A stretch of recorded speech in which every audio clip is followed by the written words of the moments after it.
I think next up, it's my pleasure to introduce Stephanie, who at the moment has way too many affiliations.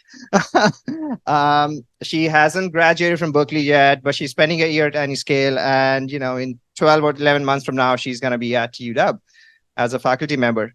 And I requested Stephanie to she has a kind of inside view of ML infrastructure. So I requested her to kind of give a talk and kind of tell us about that world there. And take it away. Cool. Thanks, Ratul.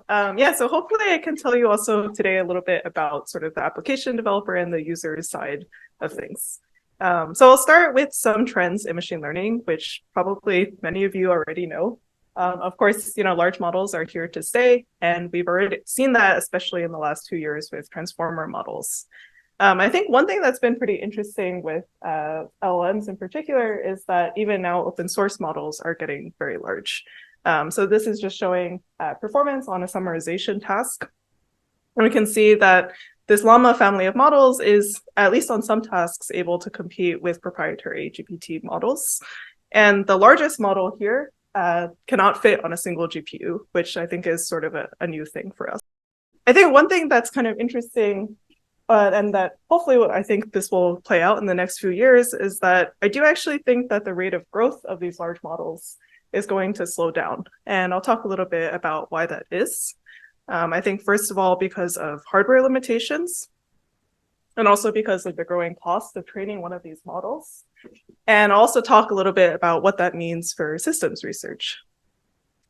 Okay, so first for hardware limitations, if you talk to anyone in industry today who's not working at a large company, I think one of the biggest things that they face today is actually a shortage in GPUs. So unless you are a very large organization with a lot of resources and influence, it's going to be pretty hard to get the latest generation of GPUs. One interesting thing, I think, is that there actually are available GPUs out there. It's just that they may not be sort of ideal for your use case. So they might be spread across many different generations, across different physical locations. And that means that if you want to have kind of a specific and reserved and homogeneous set of GPUs, which is kind of what's been typical in the past, this is going to get more and more expensive. Okay, the other big thing that's happening, and I promise I made these slides before Dave's talk, but the other thing that's happening is the memory wall. And so this is showing compute capacity versus memory bandwidth for the latest generations of GPUs. And I think even as memory technology is improving, generally these trends are going to hold. Okay, so to summarize, I think what we've seen sort of at the beginning of ML systems is that people overall were using these very homogeneous setups. So often one or just a few GPUs co-located on the same server. And I think today and in the near future, we're going to see more and more of these heterogeneous setups. And what that means, of course, is that we also need distributed execution to connect them together. And then finally, of course, memory efficiency is going to become more and more important. Okay, so that was kind of on the hardware side. There's also a lot of new things happening sort of more from the application side. So one of the big things that's happening here is that as these models get larger and larger, of course, it's going to get more and more expensive to train them. And so I think already what we're seeing is that the focus is kind of shifting from the sort of simple scaling, where we take a kind of known model structure and just try to scale up the model size, to a more diverse set of optimization techniques. So that includes things like being able to do different kinds of model architectures, doing more inference time optimizations, which are also going to be by nature more dynamic, and also being able to customize the model to your specific task.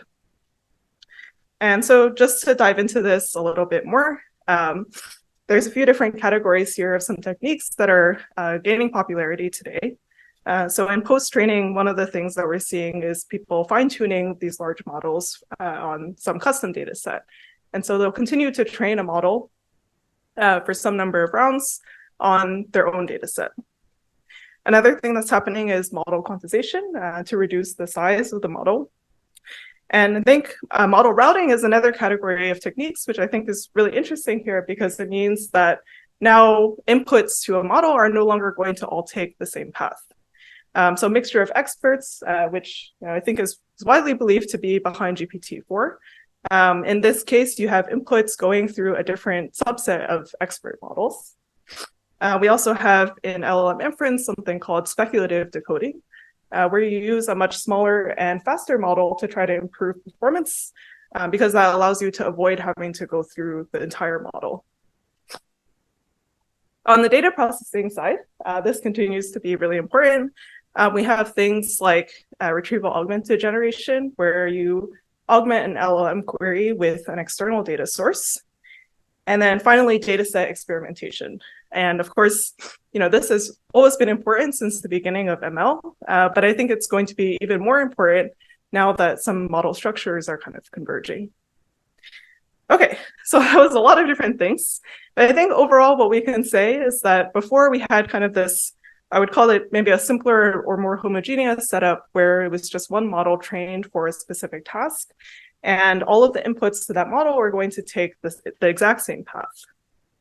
And I think what we'll see more and more of in the future is you have one-to-many models trained for many tasks together. And the inputs into those models are going to take different and dynamic paths. And I think that's going to be especially true as things shift more towards inference. Okay, so what does this all mean for systems research? Well, if we put together these hardware limitations where we need more distributed and heterogeneous hardware, and we also have this greater need for resource efficiency, and we think about the expense of training where that's pushing this greater use of more kind of dynamic data and control flow patterns, then we can actually see some of these patterns already in the research that people are trying to do today in systems for ML. So if we think about some of the major workloads that people are trying to support, we have things like, and this is going to span a range of kind of things that are more mature to things that are still relatively experimental. But one example here is doing pipeline parallelism on heterogeneous GPUs, combining that with tensor parallelism. We have this problem of doing distributed data preprocessing with your training. On the memory efficiency side, we have various problems here, including sharing weights between different models, sharing training data set, the intermediate results during training. And then finally, different problems in autoscaling, and that involves being able to add and remove GPUs.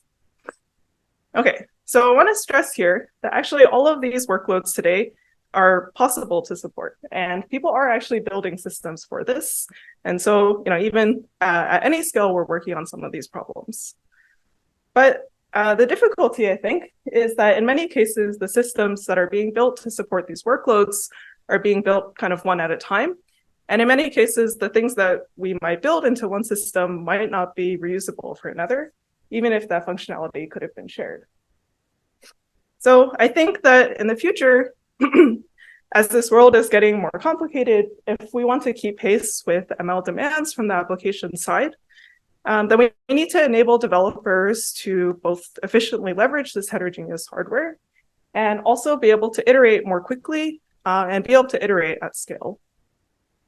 And so you can imagine something like this picture where we have this kind of narrow waist for distributed ML that lets you quickly experiment with different application patterns and also be able to leverage this hardware. Okay, and I would argue that today, although we do have a lot of sophisticated software out there that's supporting systems for ML, I would argue that today those systems are not flexible or not powerful enough. So we can break this down a bit, thinking about accelerator primitives like Nickel. These are those specialized clouds that Dave mentioned in his talk. These are really high performance, but they're also pretty low level, meaning you still need some higher level control plane to actually coordinate them. And they're also not general purpose. We have ML compilers. And here, these actually do serve really well as a narrow waist, but they were designed for this different world of hardware where we had just usually a single model and a kind of relatively homogeneous set of GPUs. The other important thing there is that they don't include a scheduler, which you really need if you're doing inference time work. And so I think a lot of the problems in ML systems today actually come from this popularity of the SPMD model, which allowed people to get really high performance in the relatively homogeneous setting. But they're also pretty limited in their flexibility for the future workloads. And then finally, of course, having worked on Ray so much, I have to mention Ray here. And Ray is, I think one of the really great things about Ray is that it's extremely flexible. But I think one of the downsides of that flexibility is also the amount of overhead that it can add, which means that it's really not suitable if you're talking about directly coordinating accelerator execution. Okay, so what does this narrow waist actually look like? Well, we want it to be flexible. And I think here we can take a lot of inspiration from successful systems like Ray and pathways. So some of the important things here are being able to express logic in a single program, and being able to do this kind of dynamic data flow. So nothing new here. We also want it to be high performance. So I think this is something that traditionally has been lacking in Ray for this kind of workload, because if you think about Ray, it was sort of designed for more like tens of milliseconds or more kind of computations. And here, so I think one of the really interesting opportunities here is to see how we can take this kind of dynamic interface and apply sort of this just-in-time kind of compilation to provide a fast path for execution, but then still be able to fall back to the slower path to support dynamicity. I also think it's pretty interesting to look at how we can do memory sharing and replication better across GPUs and even across GPUs and CPUs. So you can imagine that if you have the system that's in charge of the data flow, then it can do a much better job of this. Of course, on the distributed side, there's a number of different things here. So I think one thing that's interesting is that as the hardware gets more heterogeneous, of course, the network is also going to get more heterogeneous. And so one of the things here is going to be about how you coordinate this communication across different transports and also coordinate that with the execution happening. And then finally here, auto-scaling up and down without having to restart the entire computation. This is going to be increasingly important as we have these kind of, as people shift more towards wanting to use whatever GPUs are available versus kind of a reserved set of instances. Okay, and in the future, I'll keep this short just for the sake of time, but I think that we can carry this even further in the future. So being able to enable, for example, new ways of designing different models, being able to integrate machine learning more deeply into application tasks. So you can imagine things like doing some kind of control flow that's specified by an application in the middle of a model. And then, of course, leveraging even more heterogeneous hardware, potentially even in the future, moving towards a more disaggregated data center. Cool. Yeah, thank you. I'll happy to take any questions. Hi, I'm Valfredo. I'm with Google, and that's a great vision, lovely, all for it. But how we actually start make progress towards that?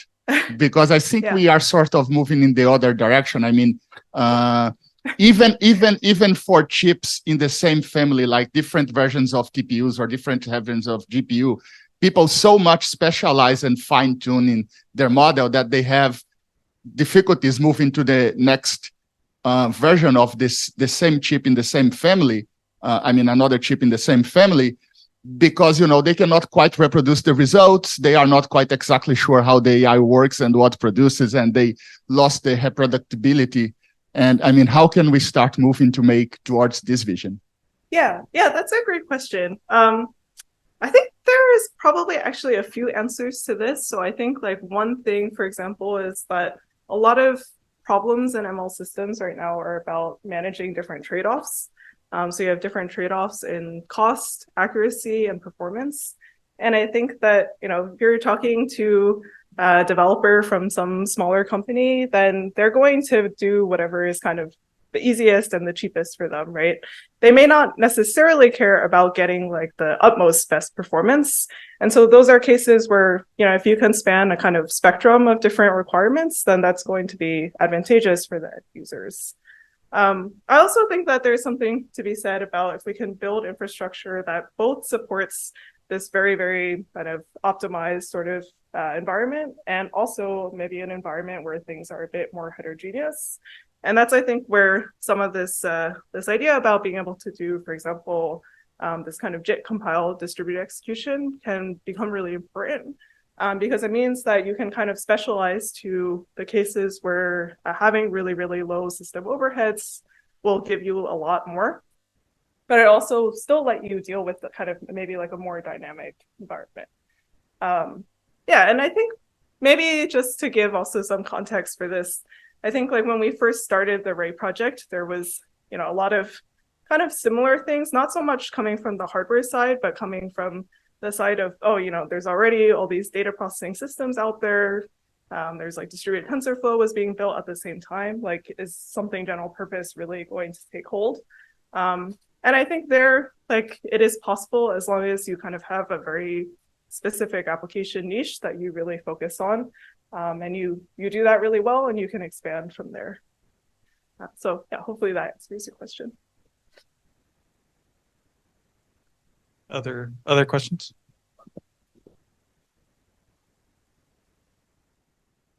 I think the thing that kind of talk make me wonder, like, as the underlying layer gets more heterogeneous, like, will these ML workloads look any different to the scheduler and the infrastructure than, let's say, a regular big data workload? Like today, it seems like a lot of work we do on scheduling and like, you know, basically orchestrating network flows relies on, you know, something's happening in a clock sync manner, but it seems like you lose that. How will they look different to the infrastructure once the hardware becomes heterogeneous and everything else? Oh, yeah. So actually, I kind of think that in some ways, this might let us kind of take more insights from past work on data processing and big data and apply them now to this new setting. So actually, I would say that in the past and even today still, machine learning looks really, really different actually from data processing, right? And that's why people have built completely separate systems for them. But once you get into things like model routing or like combining data processing with your model inference or training, then you kind of need some combination of these two things. And so, you know, I think there's some opportunity there to see how we can better kind of take the best of both worlds of systems right now. You mentioned in the future distributed workloads, you might need some programmable network. And can you explain a bit more about what kind of the programmability you are expecting in a network, especially given Dave and the previous two talks talk about maybe in the future the data center could be built on top of optics, and in that settings, what kind of the programmability you are expecting on the network card, on the switch, or something else? Yeah. Thank you. Yeah, great question. I think this is also maybe one of the questions where, you know, opportunity for more discussion is actually kind of the answer. But I can say, like, at least for, you know, if you wanted to replace a specialized network, for example, like try to replace something like nickel, you would need basically kind of the same performance guarantees around collective communication. And I think, you know, probably a lot of that is just about like guaranteeing that there's no interference from other traffic, and that you're able to still support primitives like ball reduce. That's sort of a very initial answer, but I'm happy to talk about it more. Yeah.